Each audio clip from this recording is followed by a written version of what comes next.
रुपई अरे बार रुपई हमें अदालत वाला दूरगा का ना दूर गया है ना।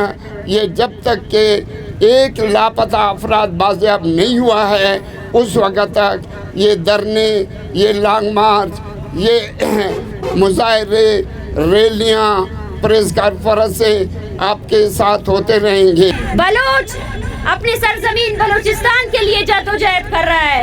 अदालत अदालत से आवाज का जुड़े पुरुला रुपई अरे बार रुपई हमें अदालत वाला दूरगा का ना दूर गया अदालत मुजरिमा अदालत कारा अदालत आई सजाया बंदी आई जुर्मा बंदी 10 साल दा 5 साल दा 2 साल दा गिची का अर्ची का हमारे तुम्हारे अच्छी अल्लाह हमारे तोफी दा वायदे अदालत बेपरवाह बिदारी वायदे में चुका अदालत का सरकार जारी आवत यहूदी जोड़ने का मावती चुकानी जिंदगी तक ट्रक को जगह पट्टा बेदलाना कांच बिरे वायदे हमारे पेशी बिदारी अदालत का पेशश का मलाजों की चुका गिंदा बल्कि मेहरबानी भी करे मैं अदालत में चुकानी परवाह भी का वायदे जारी पेश। दोस्तों जैसे कि आप सबको पता है, आपके इल्म में है कि बलूचिस्तान में जिबरी गुमशुदगियों का मसला आज का नहीं है, ये कई अरसों से चला आ रहा है।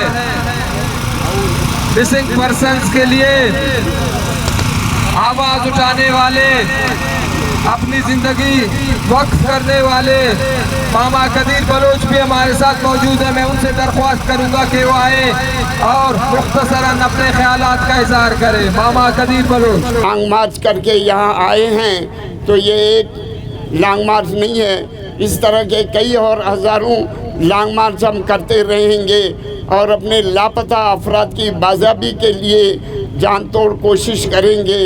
इस तरह ये 3 दिन से आप लोग आए हैं और धमकियाँ मुझे मिल रही हैं। अभी भी मैं कैंप में था तो मुझे बार बार टेलीफोन आ रहे थे, तो मैंने कहा कि इसकी परवाह मुझे नहीं है, मुझे भी ले जाओ, मुझे भी मारो, मैं इसके लिए लेकिन ये आपकी धमकियों और अपने से न पहले मैं मरूब हो चुका हूँ न आइंदा मरूब हो चुकूँगा।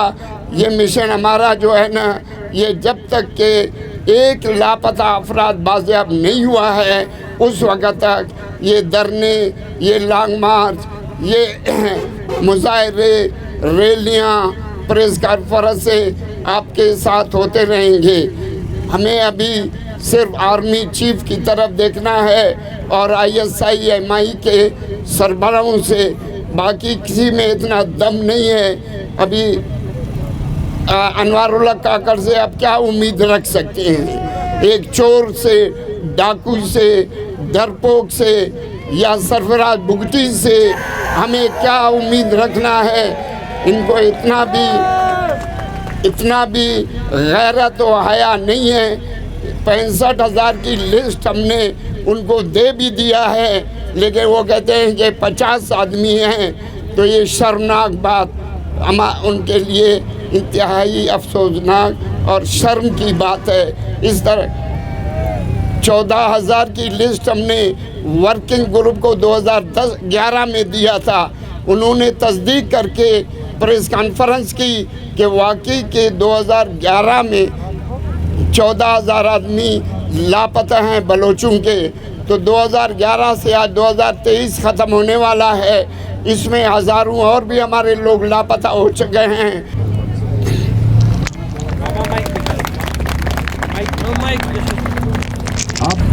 क्योंकि हमारे बेशतर वज़रा अपने आप को बलोच कहने से, अपनी बलूची शनाख्त से जो है ना दस्तबरदार हो चुके हैं, तो उनके लिए उनकी ज़बान में बात करना मेरे लिए बहुत ज़्यादा वो है कि मैं उनको अपनी मादरी ज़ुबान अपनी बलूची में कभी मुखातिब भी नहीं करूँगी। मैं ये कहूँगी कि आप इस तहरीक से क्यों इतने खौफज़दा हैं? आप बलोच नस्ल कुशी पर क्यों अपनी आंखें बंद कर रखा हुआ है? हमारे वजीर इत्तलात साहब, जब आप प्रोटेस्ट के खिलाफ जो है ना अपने पुलिस को भर्ती करके प्रोटेस्ट के लोगों को हरासा कर रहे थे, लॉन्ग मार्च में लोगों को शरीक नहीं होने दे रहे थे और बयान पे बयान जारी कर रहे थे कि ये लॉन्ग मार्च जो है ना दहशतगर्दों को सपोर्ट करने के लिए, तो आपने ये हिम्मत कैसे की कि आप आए और इन्हीं माँ और बहनों के सामने आकर मुज़ाकरात की डोंग रचे? माशा से ना वर्षा लेना, बलोचिस्तान जिंदाबाद।